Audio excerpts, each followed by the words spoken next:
Hey guys, so today I decided to I thought I would take you through how I plan out my month. I typically spend a lot of time planning out my month and weeks in my digital planner because the nicer it looks, the more likely I am to use it.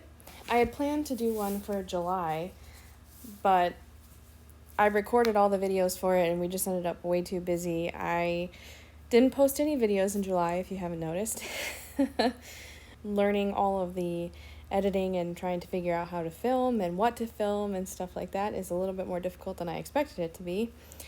So anyway, I figured this would be a little bit of an easier thing to put out at the beginning of the month because I'm already doing this anyway, and I really enjoy watching other people plan their months out and their weeks.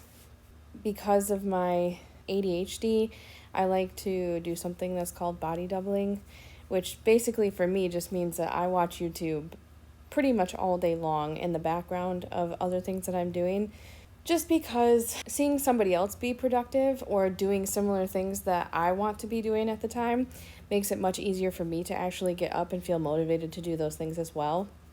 So when I'm working on planning out my week, typically I will watch planning videos, or I'll watch planning videos right before I'm planning on doing it so that I get the spark of inspiration to get up and feel like doing it myself. So for me, I use the Planning to Prosper digital planner, their regular digital planner hub. So the hub is one PDF that you place other things into, and if you'd like to see how I do that, let me know, and I can do another plan with me in the future where I actually go through the process of adding my monthly planner into the hub. Otherwise, you could also go to her YouTube channel. She has a YouTube channel with a lot of videos on it, and she walks through how she plans her own months and weeks and some of her products and stuff like that. I feel like doing it this way is a little bit pricier than just buying a digital planner for the entire year, but the flexibility that comes with having the hub that has all the main hyperlinks in it that allow me to add more things into it and add my own things into it, so it doesn't come with a bunch of templates and stuff already pre-installed, but it has spaces for you to add those things into it.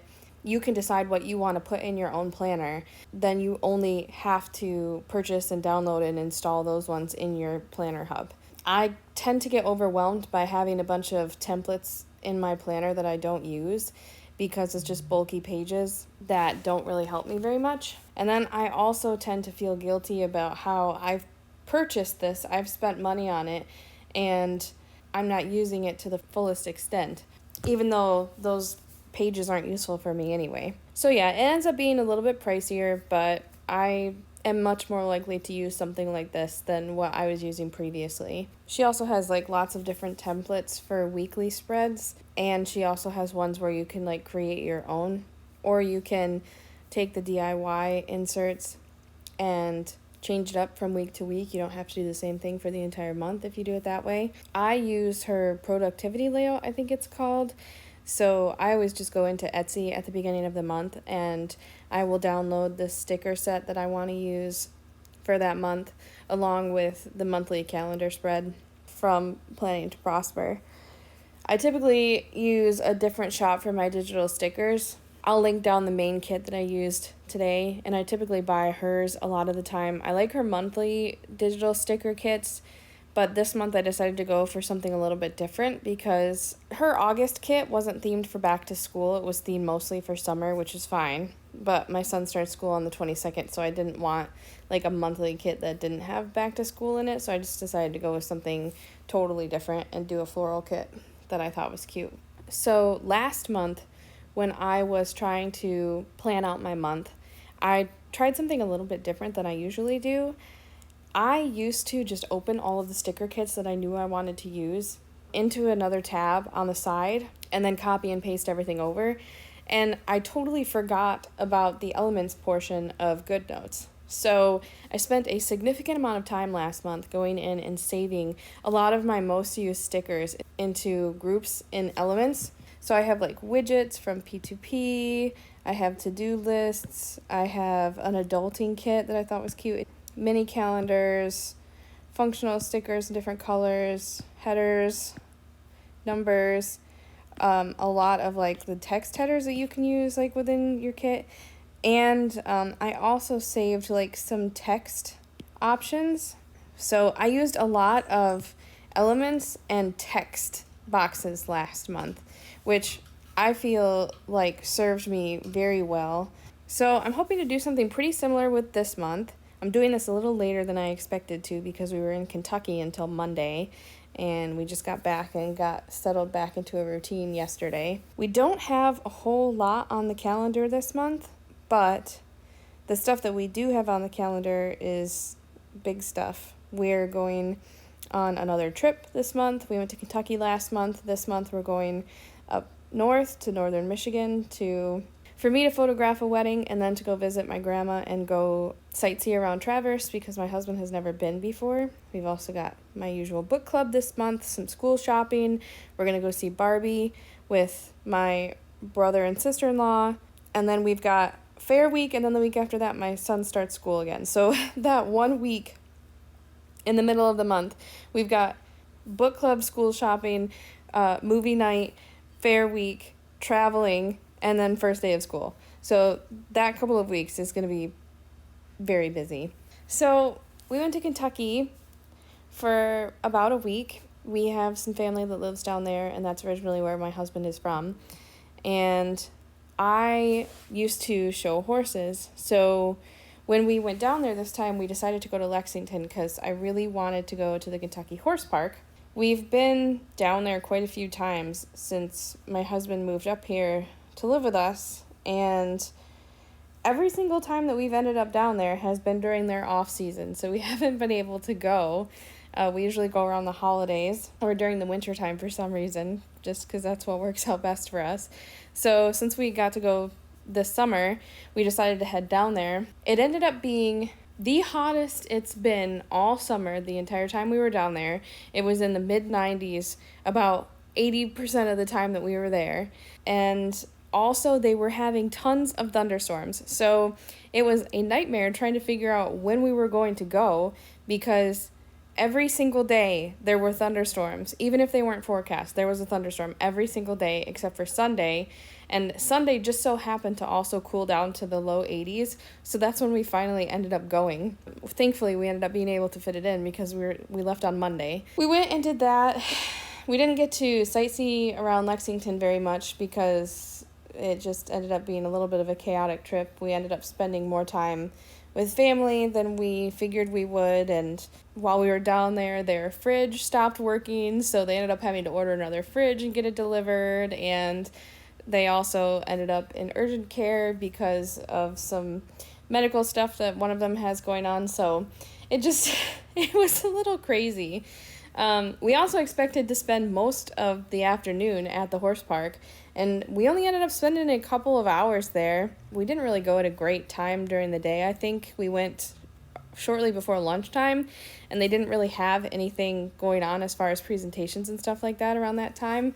And it was so hot that all of the horses were just over it. They were just laying in the stalls and trying to stay cool directly in front of the fans. It was fun and it was interesting, but I was a little bummed there wasn't very much going on while we were there. But we'll try again another time. It's not that expensive, and we'll be back down there quite often for probably a pretty long time. We try to go at least a couple of times a year, and we usually try to go around the holidays too. So I have a bunch of footage from July and June actually too.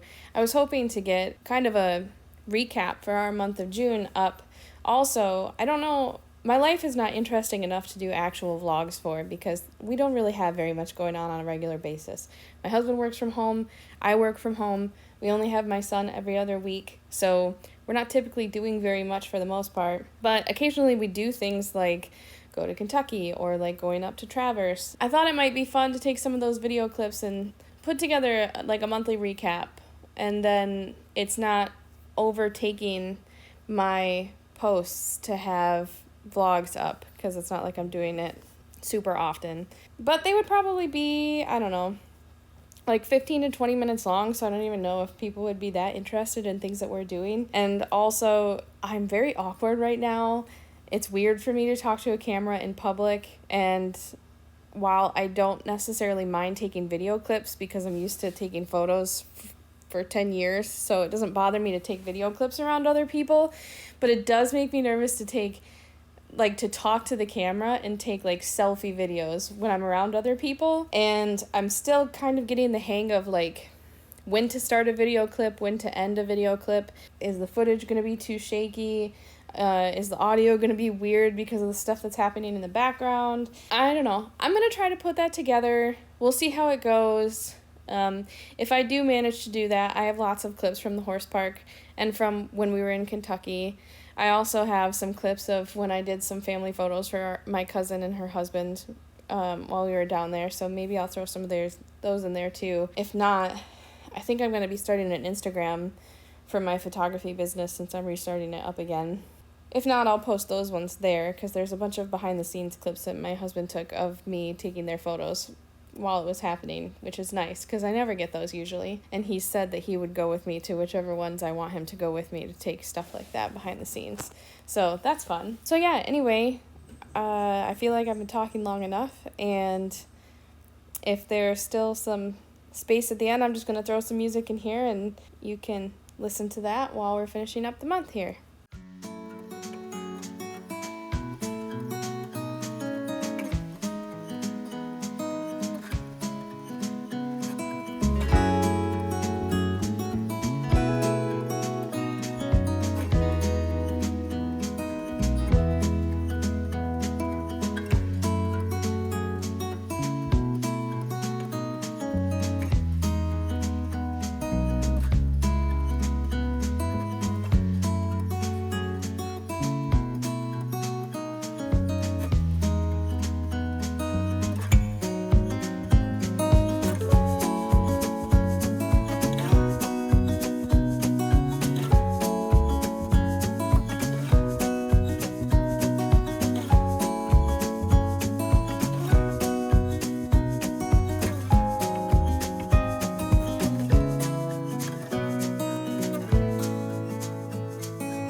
is how my completed spread turned out for the month of July. So after the month is all said and done, this is where everything ended up. So here's my completed month for August. A few things have changed on it already since I first started working on it. My trip next week with the wedding I was shooting was canceled. We're doing a bonfire this weekend, and instead of going up north next weekend, I think we're just going to go back up to the fair again, just the two of us, after my son goes back to his dad's. I was getting a little frustrated this month when I was trying to put this spread together because I updated my iPad to iPadOS 17, the beta version, and apparently there's an issue with the copy paste. You might have seen me struggle quite a bit with trying to paste things into and then it like highlighting the hyperlinks like this. I could only for some reason copy and paste things into Mondays, and then I'd have to move them over to another date, which is a little frustrating. And then also all of my fonts that I installed myself are missing. So while it would let me see the fonts for stuff that I had copy and pasted from previous months or I had elements for, like this one here, it will show me the font at the top up here, but then when I click on the actual font tool and I scroll down to Halaman, it's not there. And if I search for it, it's not there either. So apparently this is an issue that they fixed in 17.3 in the third version of the beta, but I tried to get my iPad to update to a newer version of the beta so many times yesterday, and it just kept saying it was the most recent up to date, and there wasn't a Goodnotes update either. So I just had to deal, and I just tried to copy and paste over it as much as I could from previous months or use elements. So that was kind of a bummer. I couldn't really do very much there. I've not planned out my week at all so far this week because I don't want to deal with that when I'm trying to plan out my week, because there are a lot more things that go into that. And I'm just hoping that there's an update at some point soon, because it makes it really hard to be productive when you can't use the tools that help you be productive. And this is the thing that drives me nuts the most about Goodnotes, is that I rely on it a lot because I don't use paper hardly at all anymore. A lot of my important information is held within Goodnotes, a lot of my like journals and stuff like that. So it's really frustrating for me when I can't use them the way that it's meant to be used, and Goodnotes frequently has glitches like this. Typically they're not so bothersome because it's things like the text is doubled, or like if I go to type something, it'll still show the thing that was typed in there before until I'm finished typing it and I click out of it, so I can't really see what it's going to look like until I'm done, that kind of stuff. But the things that are happening now are things that actually impede my ability to do what I'm supposed to do. I know it's kind of my fault for downloading the beta. This is what happens when you download the beta, but I haven't seen anybody else have issues with it yet having the beta, so it's a little frustrating. But anyway, here's my finished month. Hopefully next month goes a little easier, and I will check back in with another video in about a week. Bye.